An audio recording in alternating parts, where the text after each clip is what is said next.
আমি কিছুক্ষণ আগেই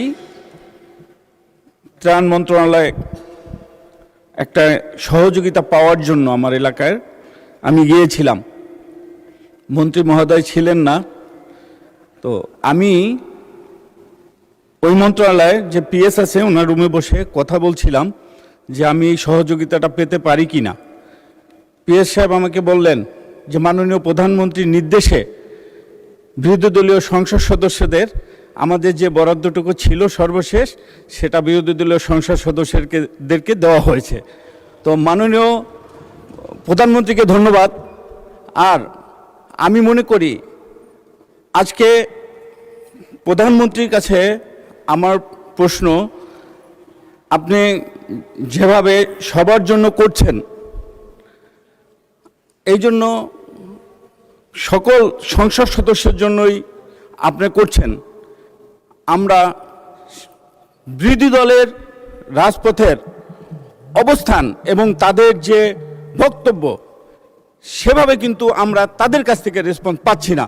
এজন্য আমরা আপনার নির্দেশে আমাদের হুইপ আছে, ব্যক্তিগতভাবে তাদের সাথে কোনো আলোচনা করা যায় কি না, তারা যেন রাজপথে যে বাজে বক্তব্যগুলো দিচ্ছে সেটা বন্ধ করা যায় কি না সেই ব্যাপারে একটা পদক্ষেপ নেবেন। ধন্যবাদ মাননীয় স্পিকার আপনাকে। মাননীয় প্রধানমন্ত্রী।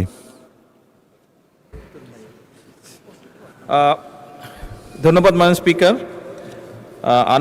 মাননীয় সংসদ সদস্য আনিসুর রহমানের প্রশ্নটি আমার কাছে সঠিকভাবে বোধগম্য হয়নি, তবে সঠিকভাবে আমার কাছে বোধগম্য হয়নি উনি কি বোঝাতে চেয়েছেন। তবে ওনার প্রশ্নের উত্তরের একটি অংশ হিসাবে এবং একইভাবে মীর কাশেম উনি আমাদের সংসদ সদস্য মিরপুরের, ওনারও প্রশ্নের উত্তর হিসাবে আমি এতটুকু বলতে পারি মাননীয় স্পিকার, কয়েকদিন আগে আপনার নেতৃত্বে আমরা কিভাবে এই সংসদ সেশনটা চলবে সেই বিষয়ে যে আমাদের কমিটিটা আছে সেই কমিটির মিটিংয়ে বসেছিলাম। সেখানে মাননীয় বিরোধী দলীয় নেতাও ছিলেন। উনি একটি বিষয় উল্লেখ করেছিলেন যে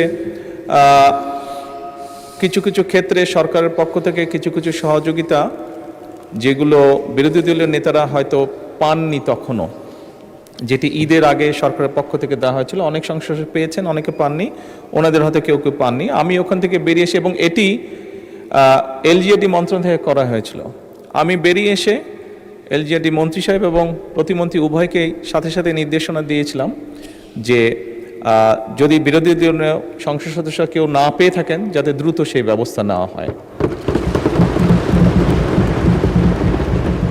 মাননীয় স্পিকার, এটা দিয়ে আমি এটাই বোঝাতে চাইছি যে বর্তমান সরকার দেশের সম উন্নয়নে বিশ্বাস করে এবং আমরা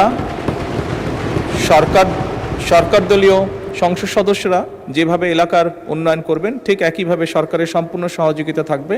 বিরোধী দলীয় সদস্যবৃন্দ যারা আছে তাদের এলাকা আমরা সমানভাবে কাজ করার চেষ্টা করব। ধন্যবাদ। মাননীয় প্রধানমন্ত্রী, মাননীয় সদস্য আনিসুর রহমান জানতে চাচ্ছিলেন যে এইসব উন্নয়ন সহযোগিতা দেওয়ার পরও সরকারি দলের বিরুদ্ধে যেসব প্রচারণা হয় সেগুলো বন্ধ হবে কিনা, এই ব্যাপারে হুইপদের সাথে কোনো আলোচনা করবেন কিনা, এই ধরনের তিনি কথা বলতেছেন। এটা আই থিঙ্ক আমাদের অপেক্ষা করতে হবে, আর সবেমাত্র শুরু হলো, let us wait and see. মাননীয় স্পিকার, এই সরকারটি জনগণের দ্বারা নির্বাচিত একটি সরকার, এই সরকারটি গণতন্ত্রে বিশ্বাসী একটি সরকার, এই সরকারটি জনগণের কাছে জবাবদিহিমূলক একটি সরকার। কাজেই যদি গঠনমূলক কোনো সমালোচনা থাকে অবশ্যই সেটি আমরা গ্রহণ করব এবং সেভাবে আমরা পদক্ষেপ গ্রহণ করব।